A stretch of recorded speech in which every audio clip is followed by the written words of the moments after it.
While Avni joins, why don't we begin this conversations? We have a lot of people attending this, a lot of students wanting to know a little bit more about change and resilience. So why don't we get the session started with you Okay. primarily introducing yourself? Okay. So, good afternoon, everybody. I am Lian Akalkotkar, and I am from Pune. I am a sport and exercise psychologist by profession, and now also a Pilates instructor.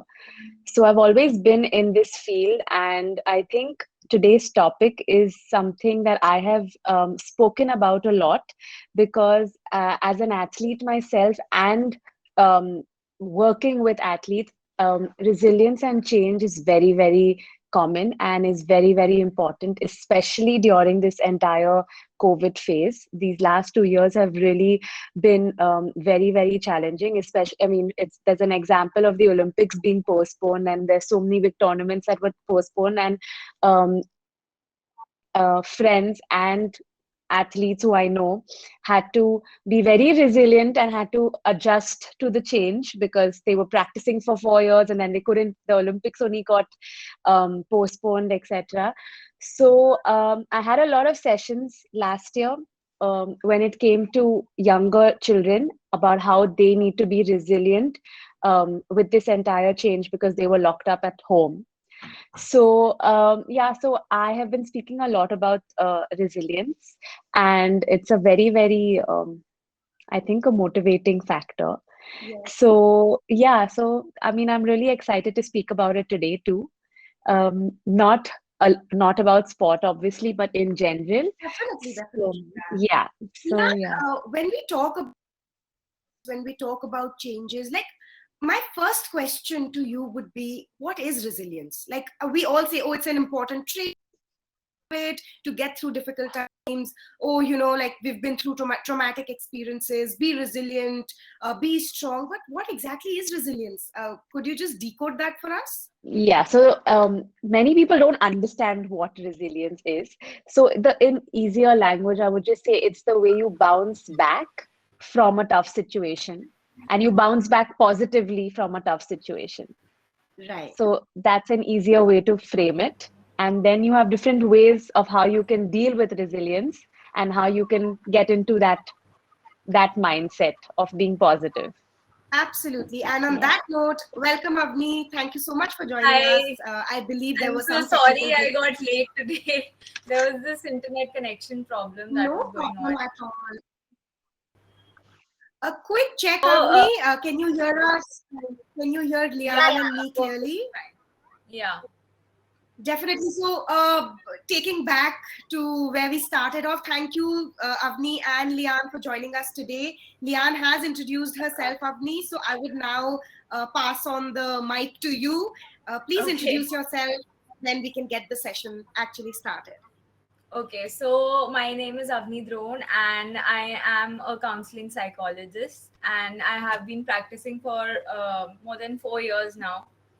And so, today is a very special day actually. It is World Mental Health Day. Oh, I think we've lost Avni. Lian, can you, Avni, there are some, Avni, you're hanging for us.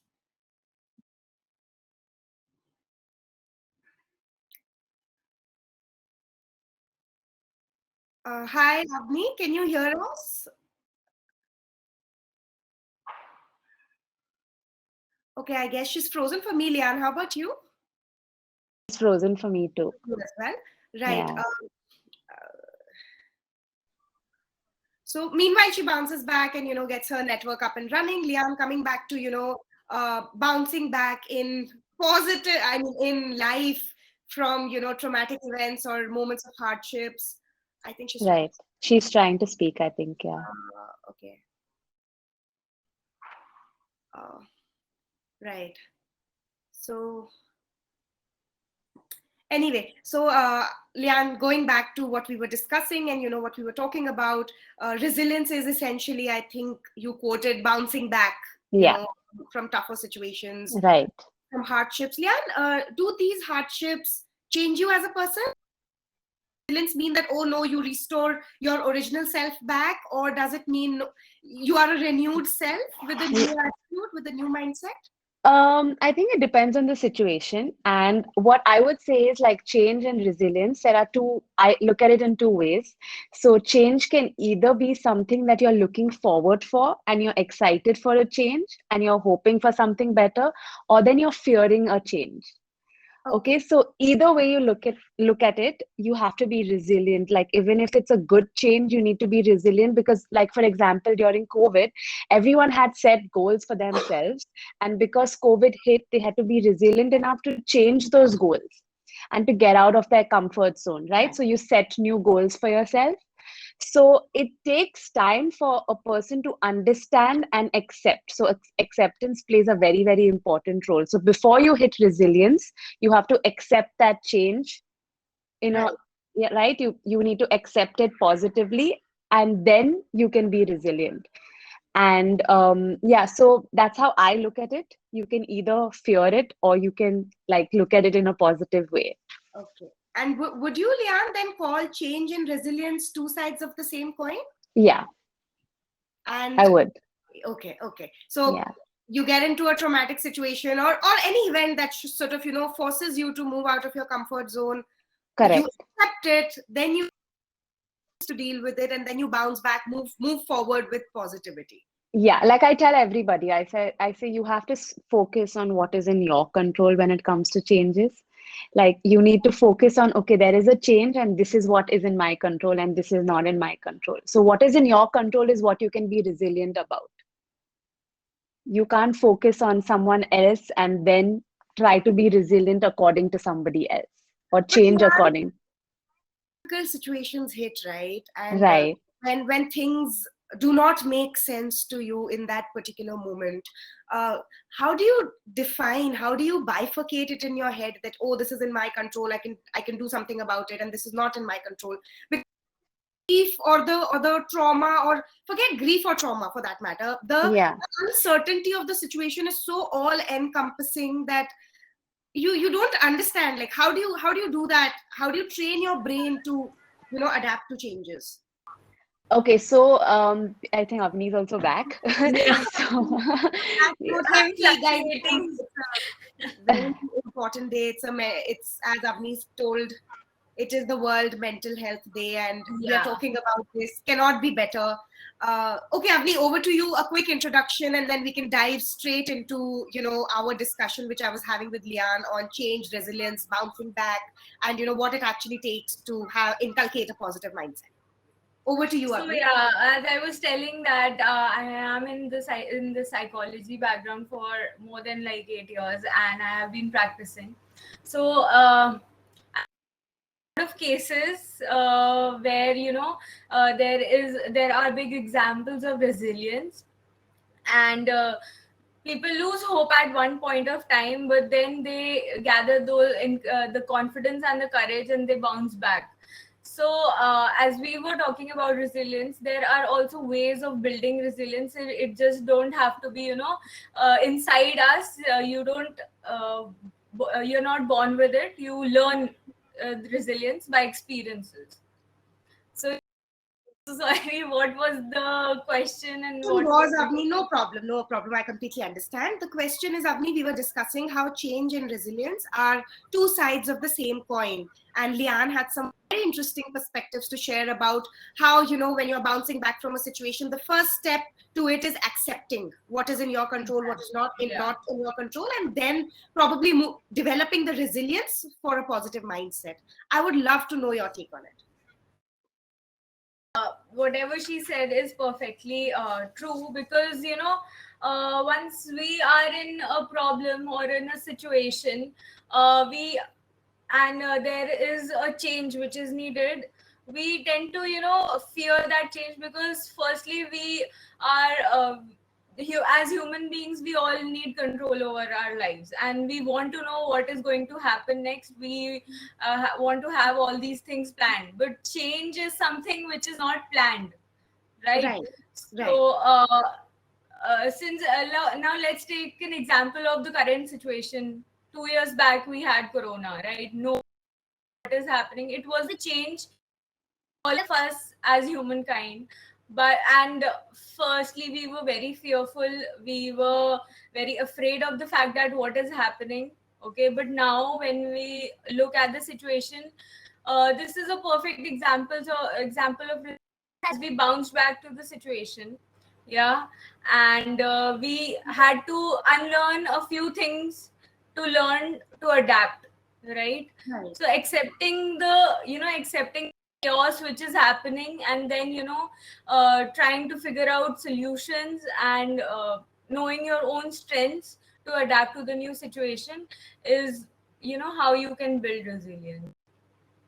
Okay, and I asked this question to Lian as well. For a layman, what is resilience?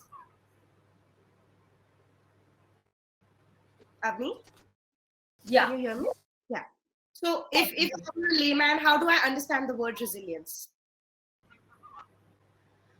Like I took the example, it's just that you bouncing back to the situation with with more power and more confidence is what.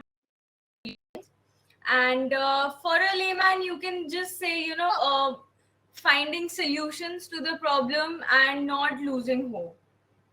Right. That's a very beautiful thing. Yes. And ultimately that's the essence of our life as well, I guess. Finding hope in Exactly. everything and finding the positive mindset. But I really appreciated what you said about, unlearning what you've already learned and accepting the chaos and probably develop newer wiring. Lian, do you have a take on this? I totally agree with her. Actually, I was just going to say this. Um, we talk about resilience and how we need to bounce back, especially in this current situation. But if you look at it, each one of us were fighting resilience every day, because every day in the last 2 years, we had no idea what was coming up. Every day there was a new change. Every day there were rules changing. So we were actually being resilient every day and accepting something new every day. It wasn't one thing that we were accepting for 1 year. So it was every day. So if you look at it, each one of us have been resilient in some way or the other. So I totally agree with what Avni was also saying. And yeah, so that's what I would want to add to this. Wow. Okay. Uh, on similar chain of thought, I would want to ask both of you that there is an old adage, right? That change is the only constant. Uh, in your careers, you've seen a pre-pandemic world, you've seen the pandemic world, and eventually, hopefully, you will see a post-pandemic world, emerging. Do you think the degree of changes has varied, and what is the difference primarily that you've noticed in a pre-pandemic world, people dealing with changes, and now people dealing with uncertainties? Avni, would you like to go for it? Yeah. So this was the change which was happening for all of us at once. But if we see our lives separately, we are all going through changes at our own pace, right? Right, And it is futile to resist it because it is going to happen. Yeah. So it is better to accept the fact, okay, this is going to change. I have to adapt to the new way of living, and learn new things. When you go to a new place, let's say if I am going to college, right? So in a different country or maybe city, so if I reach to that place and I'm living with those way of living which I was which I was having in the previous place, I would have difficulties because a new place requires new set of skills, right? So right. learning the way people are living over there, studying the language, everything, that is called change. And Okay, obviously we there wasn't that amount of change that was happening before the pandemic happened.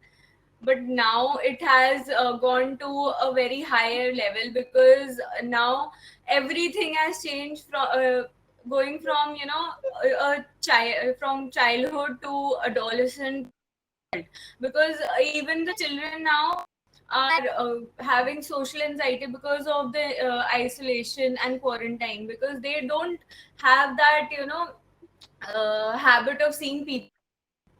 So if they go out, they experience social anxiety. That is a new challenge for them, right? right. And for like parents this, as well, everyone is right? experiencing a lot of challenges, but we are managing it quite well. That's lovely.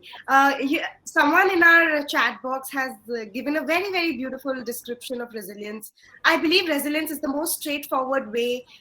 The most straightforward way to put resilience would be one's sheer determination to be persistent despite all the hurdles that they encounter in life. So, your take on this? Uh, So, what I would say about like before and now, yes. like the change now, I feel before people wouldn't speak too much about their problems and like say for example if there was a change, but currently every single person is experiencing something. So it becomes more positive because it becomes like a support group. It becomes like everyone is going through something similar. Yes. So you're on the same grounds and you can talk about it and discuss it. So, Right. people are becoming more vocal. For example, if you lose a job, there are so many people who've lost a job in this last 1.5 years that, no one is feeling embarrassed anymore or to that extent to say it. You come out and you say it and you speak to somebody about it, and then both of y'all maybe can help each other get up from wherever y'all hit rock bottom. So, I mean, resilience plays a very important role even there because you're communicating and you're going forward together Right. is what I felt about it. You've been associated with the sports industry, right? Sports Right, industry. right. Like, any inspiring example you've witnessed there of someone showcasing exemplary resilience and bouncing back with a. Yesterday only I was seeing, I think, Saina Nehwal's. Yeah. Yeah, it's called Saina Yeah, only. So yeah, yeah, for me, like looking at her, coming out. She experiences, and then how she takes right, it again, and she bounces back with the world number one tag. right. uh, any other So examples that I'll give you an example of Neeraj Chopra itself. So where Neeraj Chopra trains, I have gone to that institute to do sports psychology wow. in Bellary. Okay, it's a 1 hour flight from Bangalore. So I was training kids over there. So when I entered that institution in 2019, they had a board which had the number of hours, minutes, and seconds left for the Tokyo Olympics. Wow. Okay, and everyone was training. Every minute the timing was changing. It was 2019, and if I'm not mistaken, that was the year Neeraj Chopra had a shoulder dislocation, and him was preparing for the Tokyo Olympics while he was in hospital. And that institute was an Olympic institute where a lot like Mary Kom and all also come and train over there. And he was not being able to train because of his injury.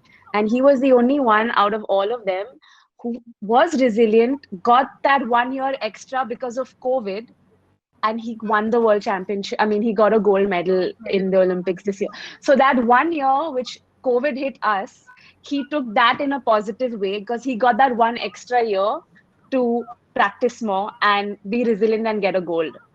So had that 1 year not been there for him, maybe he wouldn't have got a gold because he was still recovering from injury. So being resilient and coming out of an injury with a positive mindset is like bang on for a sports person. Okay, and Avni, in your field of specialization, any amazing example or any inspirational story you've come across and you were totally blown away with it? Wow, this person has displayed immense strength and perseverance. Please share with us. Well, I see that in every client of mine because mental health is a thing which is something very sad because nobody understands it. Even the person experiences it does not happening. So every day is a challenge. Every day, you have to deal with new things, and every day you're having the same medication. You're going to therapy. Every day is resilience for you.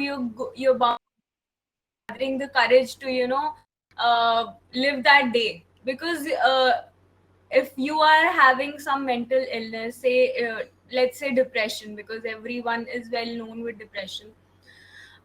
In depression, negative thoughts, right? You don't feel like eating, you don't feel like sleeping, or you sleep a lot. So it's a day. but trying to live that day to the fullest is an example of resilience, because you're not losing that hope, you're not giving up on yourself. So I feel that every client of mine is in their own way. Wow. And yeah, and it self, we just have to find it. You just have to get motivated somehow. As as the let's take an example of the new movies we have. Like, you saw Sanya yesterday, Saina, Yeah. sorry. So it Yeah. somewhere motivating you, right? So even media is playing a lot a bigger role now in motivating people of our generation. Before that, there were no movies like that which were based on uh, resilience, or the courage, or the efforts people put. Right.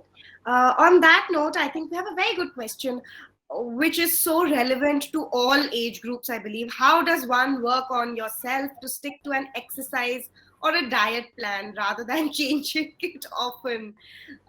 Seriously, guys, this is $1 million question. How do I stick to my diet? And how do I build that willpower to, sort of navigate my life through a disciplined regime, Lian? This is I something that think, you go through on a yeah. daily basis. So please. So I would really like to share this approach that I use with my students. It's called the WISE approach. Okay, Okay. so I call it the WISE approach because you have these questions when you come into a problem and you need to get a wise solution to this problem, right? So when someone has a problem like this, or it could be anything related to sport or anything in real life, you use the WISE approach. So now I'm going to give you the entire breakup of WISE approach. So W stands for why. So when you have this problem as to should I exercise or should I follow my diet, you first ask yourself the big why. Why am I doing this? Why do I want to do this? Question yourself that what am I going to get out of this, Right. right? You break that and then you go to I, which is identity. So as for a sports person, you identify with the problem. Is this problem relevant to me?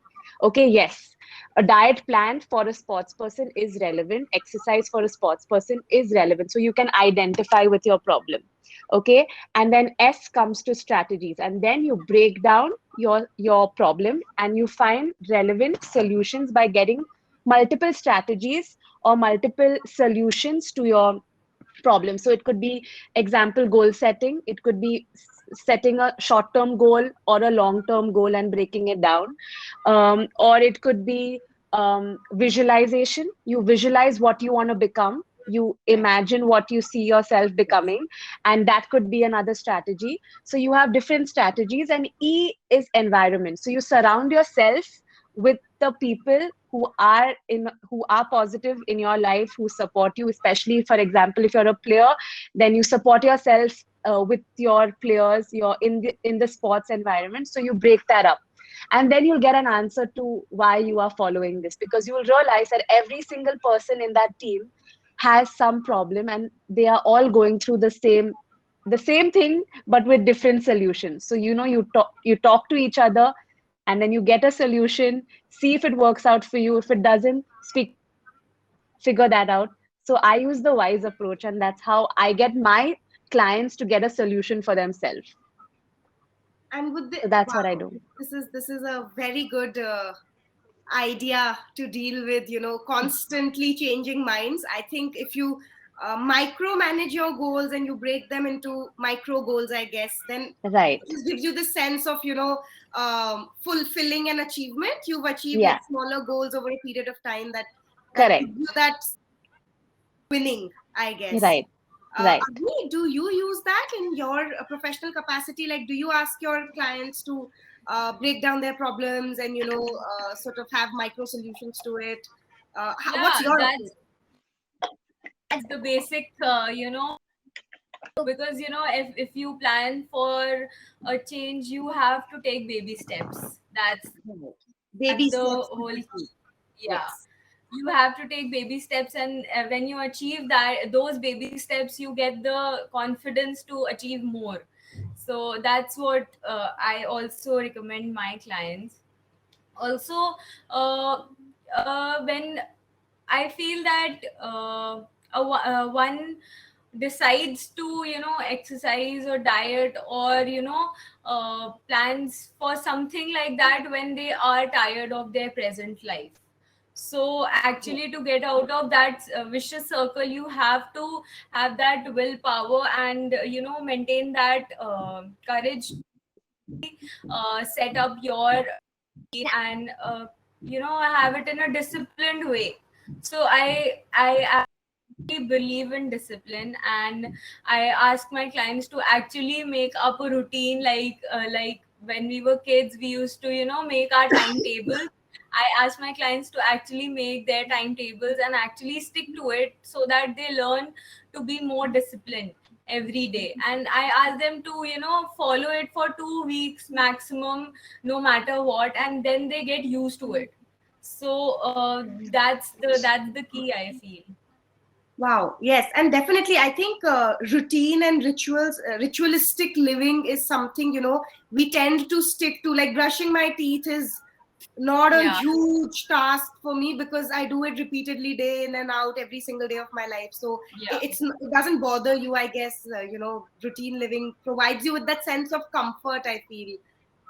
yeah. At least I find a lot of comfort in knowing what I'm going to do next, knowing what is coming my way. Yeah, And that makes your life easier also. You don't have to think about it, every time that what is going to happen next. You already know it is all yeah, planned, it's all planned, right? which gives you that sense of power, right, over your schedule, Yeah, even if it goes a little haywire, but in the larger sense, you're going to predict what's coming next.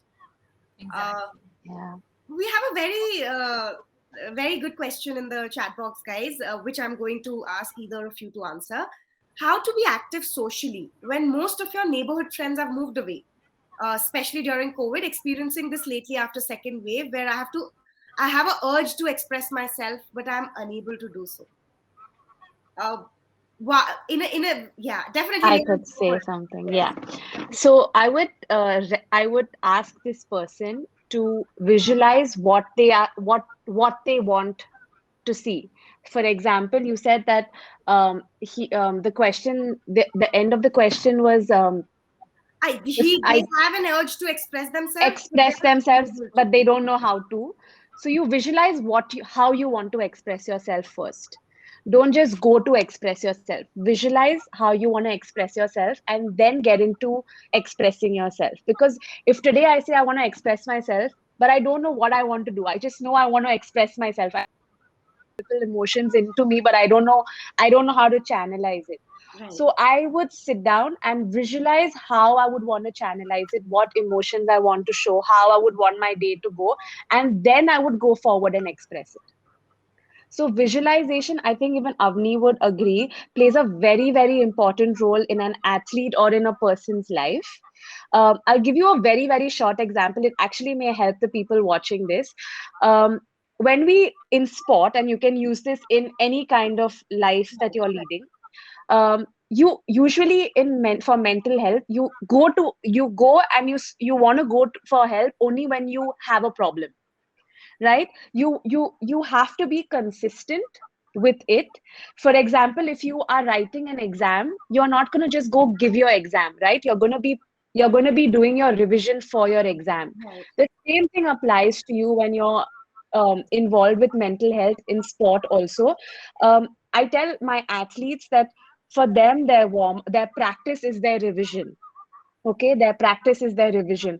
But I ask them to visualize from the time they start their warm up to the time they finish their cool down. Even for, I think Avni will understand visualizing with the clients, right? You start your visualization from your warm up to your cool down, and then that is your entire test paper. Like for example, when you're giving an exam, your time starts from the time you get your question paper till the Right. time you give your question paper up, right?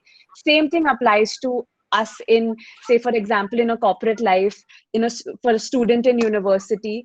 You have to mold the entire thing. You just can't go for the final exam and be like, okay, now I'm fine, I'm gonna just go and give it my all. There is a procedure.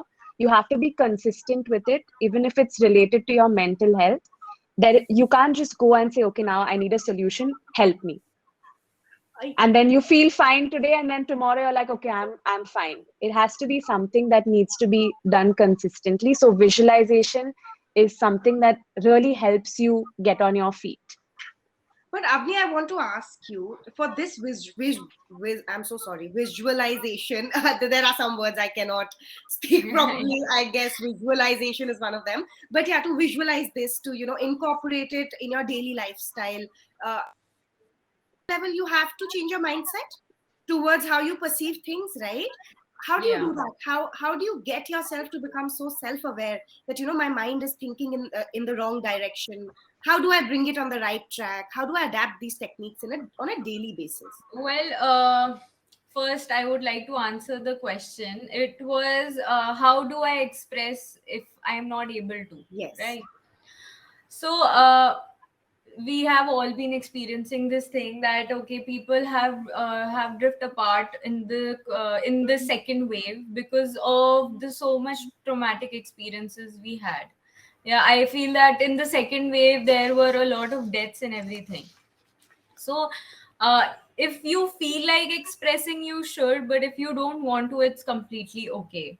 Okay, you don't have to force yourself to actually speak up and have that thing that okay, I am bound to express myself or I have to be social, otherwise people are going to think about me like I am all a loner sort of a person, which is not true. Okay, and secondly, if you want to be social, you can start with your at home. If you're living with your parents, with your family, or anyone, you can start socializing with your own family, because it is the one most important thing we have learned in this pandemic, that okay, family is very important. We have had those conversations which we never had actually when during these 2 years, because we were so in those so close proximity with our family that okay, now we understand the importance of it. So if you want to socialize, start with your family. And if there are things which cannot be told to the family members, because obviously we have our those deep dark secrets, and we only want to share it with our friends, then call them. You don't have to be physically present with the person to actually express yourself, right?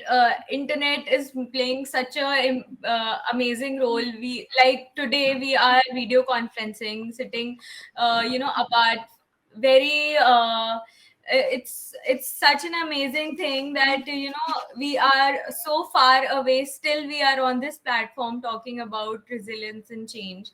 So it's okay, if you want to express, you can take the help of internet, call the person, talk to them, or start with your family. Secondly, if you don't feel like expressing it to anyone else, and like you said, how do you identify the negative spiral of thoughts? You start journaling it. Okay, so whenever you're feeling overwhelmed, or you're feeling very upset about something, you start writing about it. Okay, make it a habit every day. Okay, because by writing, get to know what you're actually thinking and where you're going wrong. Because when we start thinking about things, and we start overthinking, and then it gets to the point where we cannot stop our negative thoughts. So when we write it down, we are venting it. Okay, we are taking out of our system and actually writing it, and then if we read it again, we get to know okay, this is the negative pattern and I have to stop it. So that's how you can recognize it. Got it. Thank you so much, Avni. And I think we have the time to take up our last question. Yeah. Is where the time actually flew, guys, and which is great. But I do have one last question. Is there a way we can learn the values of resilience and fluidity to combat changes in our lives better and more gracefully? Lian, over to you. Um, I would say reward yourself for every small change that you are able to deal with. So it doesn't have to be a big change. It could be something that you've done today for the first time, and reward yourself for it. Like tell yourself that you've actually done it and you thought you couldn't do it. So I would say take one day at a time. and keep rewarding yourself. And I think slowly, once you start getting into the habit, you're building resilience over time. So I think you're just building resilience every day by rewarding yourself, and you don't need to wait for to be rewarded by somebody else. It'll come when it has to come. Okay, so you reward every small victory on the way. Yeah, right. Great. And Avni, any closing thoughts on, how we can build the values of resilience and fluidity in these Um, unprecedented times? Yeah. well, being optimistic is the first thing you can actually inculcate, because if you are in that negative zone, you will never be able to become resilient. You will always see the negative part of the story. So trying to see the positive parts, yeah, that is going to help you. And also, self awareness, to actually know your strengths and weaknesses, and to work on your weaknesses. Okay, I have to work on this, and strengthen the strengths you have. Say thirdly, a way, techniques to actually cope up with stress you have while the change, while you're going through the change. That can be anything which makes you happy. It can be exercise or meditation or journaling or anything like that, which is actually venting your negative emotions out. Because as human beings, you cannot expect a person to always be positive. There will be negative thoughts, but you should know the coping mechanism to it, to the techniques. And that's it, and that's how you can actually build resilience. Wow. On that note, thank you to our lovely speakers, Lian and Avni. Thank you so much for taking time out to do this and sharing some very, very valuable advice. I'm taking the WISE model with me, and I'm definitely taking, Avni, your approach to, journal and vent out Yeah. emotions. So I guess I'll fix my environment and start writing. Uh, so yeah, thank you both of you. And it was No great. It was a problem. pleasure having you. Thank Thank you you. Thank you so so much. much.